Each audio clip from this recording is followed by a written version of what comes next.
Today, at the Federal High Court in Abuja, Nnamdi Kanu was convicted.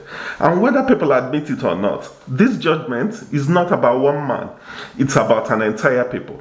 Nnamdi Kanu's conviction is a political message, a warning, a reminder to every Igbo person who has ever thought of fighting for Igbo freedom, dignity, or autonomy.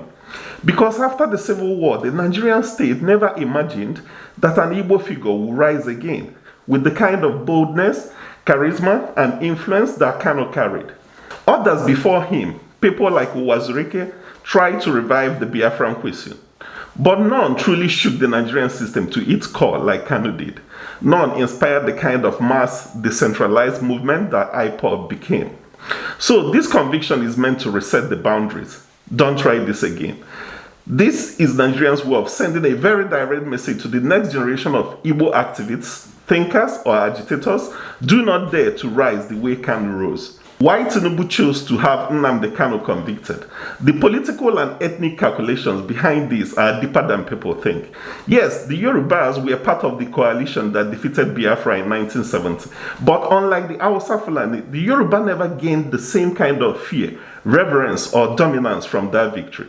In fact, many Yoruba elites quietly believe two things: that the Igbo fear the North, but do not fear the Yoruba; that the Igbo see the Yoruba as unreliable or even cowardly in national conflicts. So Kanu's trial put Tinubu in a tight spot.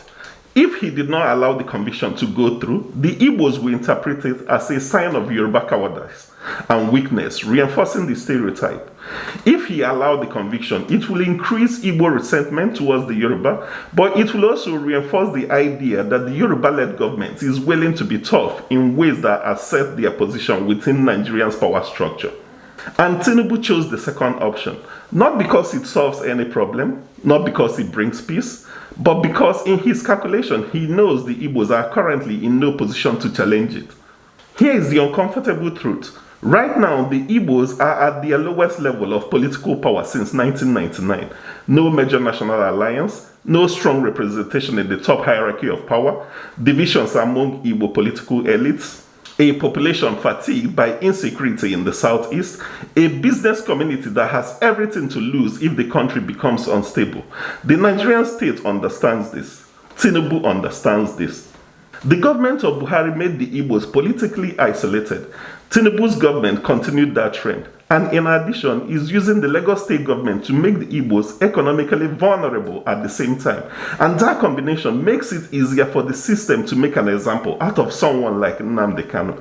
This conviction is not just about punishing him, it's about using him as a symbol to keep the Igbos quiet. A system that knows you cannot afford to cause chaos will always push harder. This conviction tells the Igbos three things.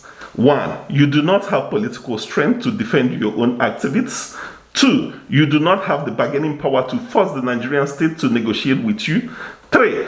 If you challenge the system, the consequences will be severe and you will stand alone. That is the real message behind today's judgment. It is meant to close a chapter. It is meant to discourage the next Nnamdi Kanu. It is meant to keep the Igbo nation in a political submissive state. But history has shown that suppressing a people's political voice does not erase their grievances. It only postpones the reckoning. The Nigerian state may think this is victory. But for the Igbos, this conviction will be remembered as another wound. Another reminder that the Civil War may have ended on paper, but its politics never truly ended. The governments of Obasanjo, Yar'Adua, and Goodluck may have lured the Igbos into a false sense of security, like the Civil War has been over, but the governments of Buhari and Tinubu is bringing the scars, the wound, the hurt of the Biafran Civil War to the forefront all over again.